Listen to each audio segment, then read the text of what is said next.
जय शिवराय. होता जीवा म्हणून वाचला शिवा. इतिहासाच्या पानांवर सुवर्ण अक्षरात लिहिलं गेलेलं हे वाक्य आज 350-400 वर्षानंतर सुद्धा प्रत्येकाच्या हृदयात सुद्धा कोरले गेलेलं आहे. कारण त्याचं कारणही तसंच आहे. हिंदुस्थानच्या राजकारणाच्या इतिहासाला कालाटणी देणारा युद्धप्रसंग म्हणजे प्रतापगडचं युद्ध. इंग्रज, फ्रेंच, पोर्तुगीज, डच, मोगल, आदिलशहा, सिद्दी, विजापूरचा निजामशाह सर्व शत्रूंचं लक्ष लागलं होतं की काय होणार यापेक्षा की आता अफजल खान शिवाजी राजांना मारणार, फक्त ती वेळ कधी येते एवढेच ते वाट पाहत होते. इतपत ते डोळे लावून सगळेजण बसलेले असताना त्या प्रतापगडच्या युद्धाला कालाटणी देणारा प्रसंग म्हणजे होता जीवा म्हणून वाचला शिवा. शिवरायांनी स्वतःच्या बुद्धिचातुर्याने, स्वतःच्या सामर्थ्याने आणि स्वतःच्या मनगटाच्या ताकदीवर त्या 32 दाताच्या बोकडाला प्रतापगडच्या पायथ्याशी तर कापलाच, परंतु त्याहीपेक्षा मोठं संकट होतं बडा सय्यद, म्हणजे ज्याला आपण सय्यद बंडा या नावाने ओळखतो त्याचं. कारण सय्यद बंडा हा कोणी साधासुद्धा सेनानी नसून त्यावेळच्या हिंदुस्थानातला सर्वात मोठा दांडपट्टा बहादर आहे.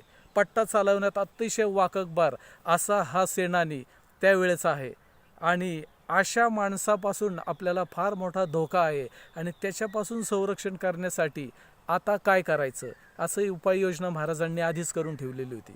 कारण 1 to 1 कॉम्बॅट अफजल खानाबरोबर होतं. त्याचं काय करायचं, त्याचं मी काय करणार आहे याचं पूर्ण नियोजन महाराजांकडे होतंच. परंतु त्याहीपेक्षा खतरनाक असा हा सय्यद बंडा जो दांडपट्ट्यामध्ये अतिशय बहादर आहे, अतिशय निपुण आहे, त्याचा पाडाव कसा करावा यासाठी महाराज चिंतेत असतानाच तेवढ्याच तोडीचा त्याहीपेक्षा त्या सय्यद बंडापेक्षा वरचढच ठरेल असा दांडपट्टा बहादर आपल्याकडं कोणी आहे का याचा विचार राजे करत होते. आणि त्याचवेळी त्यांना नाव आठवलं जीवा महाला. त्याची निवड झाली आणि ती निवड किती सार्थ आहे याचं उदाहरण जीवा महालाने त्या इतिहासात आपल्याला महाराजांचे प्राण वाचून आणि शौर्य गाजवून दाखवलेलं आहे. पण कोण होता हा जीवा महाला? आपल्याला फक्त एवढंच माहिती आहे की होता जीवा म्हणून वाचला शिवा. पण हा जीवा महाला होता कोण? तर ज्यावेळी शिवाजी महाराज 16-17 वर्षांचे होते आणि त्यांचं वास्तव्य लाल महालामध्ये होतं, त्यावेळी एकदाच असेच महालाच्या सज्जावर उभे राहून रस्त्यावरून एक लग्नाची वरात चालली होती आणि महाराज त्याचं निरीक्षण करत होते. अर्थात त्यावेळीसुद्धा वरातीसमोर काही मर्दानी कला सादर केल्या जायच्या. आज जसं वरातीसमोर अंगविक्षेप करत काहीतरी त्या डीजेवर घाणेरडी नृत्य केली जातात असा प्रकार त्यावेळी नव्हता. तर ते मर्दानी कला सादर करत होते आणि त्यावेळी त्यांना दिसलं की एक मुलगा साधारण 18-19 वर्षाचा, एक चुणचुणीत मुलगा 9 हातांवरचं जमिनीवर ठेवलेलं लिंबू आपल्या दांडपट्ट्याने हवेतच त्याचे 2 तुकडे करतोय, नारळाचे 2 तुकडे करतोय. आणि इतकी जबरदस्त त्याची ती निपुणता, ती दांडपट्टा चालवण्याची निपुणता पाहिल्यानंतर त्यांना वाटलं की अरे एवढा मोठा हा हुशार, एक्सलन्सी असणारा, दांडपट्टा चालवण्यात एक्सलन्सी असणारा हा शिपाई हा स्वराज्यात पाहिजे, हा तिथं काय करतोय? महाराजांनी सांगितलं दुसऱ्या दिवशी की जो कोणी तो मुलगा होता त्याला घेऊन या. त्याला घेऊन आले, महाराजांसमोर उभं केलं. महाराजांनी त्याचं नाव वगैरे विचारलं आणि तू काय करतोस विचारलं. त्यावेळी त्या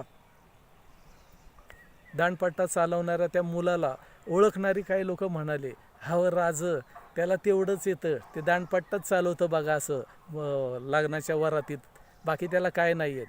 त्यावेळी राजे म्हणतायत त्याला फक्त दांडपट्टाच चालवता येतो, पण तो लाखात एक चालवता येतो.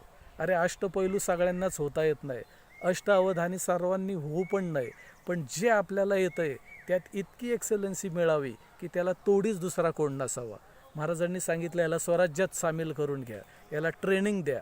आणि त्यानुसार त्याला त्याच वेळी ट्रेनिंग दिलं, त्याला स्वराज्यात सामील करून घेतला. आणि त्याच्यानंतर जवळजवळ 1659ला जीवा महाला या युद्धात वापरला गेला. महाराजांनी बरोबर त्याची निवड केली आणि आपली निवड किती सार्थ आहे हे जीवा महालाने आपल्या कर्तृत्वाने, आपल्या शौर्याने इतिहासाला दाखवून दिलं. तर असा हा जीवा महाला. सांगण्याचं तात्पर्य एवढंच की आपण एकाच वेळी अनेक गोष्टी आपल्याला कशा येतील याचा प्रयत्न करत असतो. प्रयत्न करायला हरकत नाही, परंतु त्यात आपला विचार, आपला फोकस असा असावा की जे काय मला चांगलं येतं आहे, जे काय निसर्गता माझ्या आतमध्ये आहे, त्याच्यात मी वाकबगार कसा होईल, त्याच्यात मी नैपुण्य कसं मिळवेल, हे जरी आपण प्रत्येकाने ठरवलं तरी आपलंही नाव जरी इतिहासात कोरलं नाही गेलं तरी आपल्या घरच्यांच्या तोंडी मात्र, आपल्या घरच्यांच्या जिभेवर, आपल्या मित्रमंडळींच्या जिभेवर मात्र कोरलं जाईल एवढं नक्कीच. आणि म्हणूनच जीवा महालाचं स्मरण आज करावं असं वाटलं. जय शिवराय.